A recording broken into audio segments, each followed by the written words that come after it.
Welcome back to the Bluegrass this beautiful September afternoon. I'm out with Annie, one of my ace mentor dogs, and Memphis, a mentor dog in training. Okay, now Memphis is a black Labrador Retriever like you see on my channel all the time, but we got a little different descriptive term for Memphis.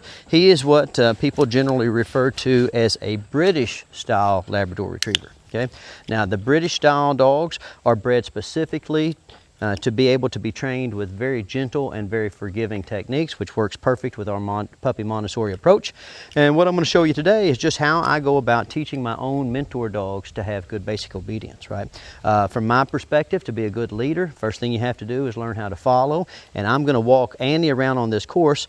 And of course, Memphis is going to kind of want to see what this older dog's doing, so he's going to follow around. And as he gets to certain points on the course, then I'm going to click and treat. Okay, and so basically I'm taking advantage of the fact that the best style of learning for a dog is what we refer to as natural learning. Okay, in other words, dogs just kind of follow other dogs around and learn by doing. Okay, so as I'm walking Annie around, who's very familiar with this pattern, you're going to see that Memphis kind of tries to mimic, or maybe even get a little bit ahead and game the system a little bit by running to the reinforcement points. Okay, well, it's very important for you to understand that what I'm doing here is I'm presenting puzzles for him to solve, and I'm perfectly okay with him taking a unique or like putting a novel spin on how he's going to solve these puzzles. Okay, so Annie has done this course enough to know that there's a very specific formula to practicing our basic obedience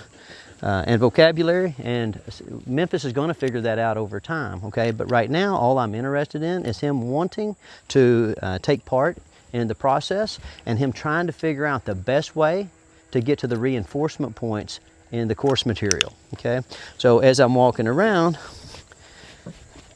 see what he keeps trying to do, right? He keeps trying to jump forward and get to the reinforcement point. There's going to come a point in our training where I discourage the lack of adherence to a pattern. But in the beginning stages, all I want to do is foster a sense of awe and wonderment at the opportunity to get a chance to participate. Okay, so I'm going to reward him for anything that's moving in the direction of showing an exuberant attitude towards learning. Okay, and then now Annie, you'll see Annie's done this a lot of times. She's like one of those horses that at the camp for kids. It's like, okay, let's walk the routine.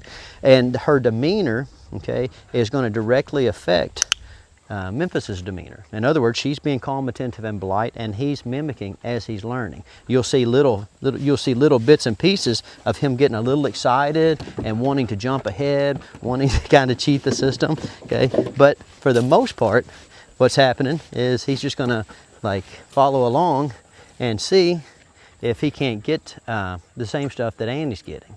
Now notice here how he didn't end up where I wanted him to end up. Maybe he fell off, I can't remember. Okay, but he's just not going to get rewarded for that, right? Because he's not solved a puzzle.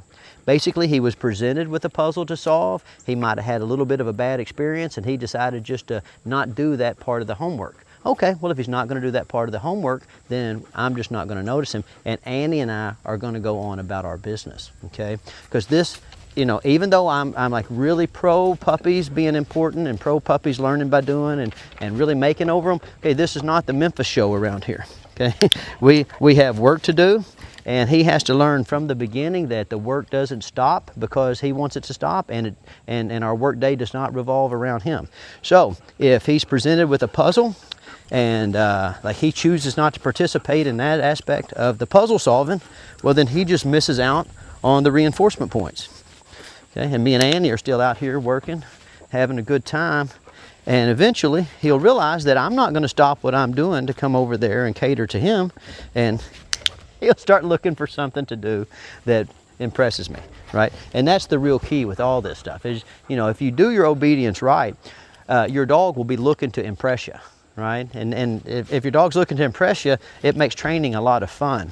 Now let's contrast that with you presenting training to the dog from the perspective of just do it because I told you to do it. And I'm not saying that there's not times in life where Memphis is just going to have to do what I tell him because I told him, even though he wants to do something else, because of course that's going to happen. Okay? But think about this. The busier he is doing the things that I like, the less time that's going to happen. And you know, I'm on the downhill side of life, right? I don't have time to be fussing at my dog. I don't want to get up every day and look at training this dog as something that I have to force on him. Okay? I want to get up every day and think about how I'm going to influence Memphis in a fun and proactive manner so I can go about my day and he adapts to my day, right? And we're of course going to use the mentor dogs to facilitate that process. But even if you don't have a mentor dog for your new puppy to follow along with, this style of training, it works really well, okay? Because you're presenting the dog with lots of opportunities to learn and lots of opportunities to develop a sense of autonomy in relation to their environment without having to be forceful, right? Like right here, I would have liked for him to think in terms of getting up on this obstacle and mimicking Annie. And he says, well, look, I'm going to kind of come over here and see if this right here, if this level of effort is not enough to solve the puzzle. And I'm just going to ignore him, okay? And I kind of get a kick out of watching them out of the corner of my eye, like start to look around the environment and see what they could do that's going to change the situation to their advantage, okay? Let's go. So he missed a reinforcement point on the tall dog walk. He missed a reinforcement point on the barrel.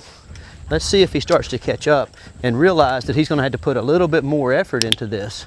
And he can't just walk around and look at me and say, hey, look, I'm Memphis, I'm cute, right? You know, because that happens to puppies a lot. You know, when you first get them, you make over them so much that they think the whole world revolves around them, okay? And a lot of times when you're doing positive reinforcement training, like you're trying, in your efforts to be so positive, you fail to teach the dog the most important lesson, which is they have to contribute if they want to participate in all the rewards life has to offer, right? So I didn't have to fuss at Memphis to get him back in line. I didn't have to fuss at Memphis to get him back over here following Annie around, okay? What I had to do was be willing to be stoic and not reward him or not pay attention to him or not give him any kind of inadvertent reinforcement for behaving in such a way that was not participatory. Very nice. Okay. All right. Well, that is how I introduce basic obedience to my own personal dogs. That's also how I introduce basic obedience to the dogs who come here for training. I hope you guys follow along with the program and you watch Memphis grow into an awesome mentor dog, which is a leader, right? He's going to learn to be a leader by learning to follow and learning to work hard. So if you're doing positive reinforcement training, guys, remember that there has to be a certain element of always putting the responsibility of being a participant in the process back on the dog, because we want to develop dogs that have a strong work ethic and a resilient temperament.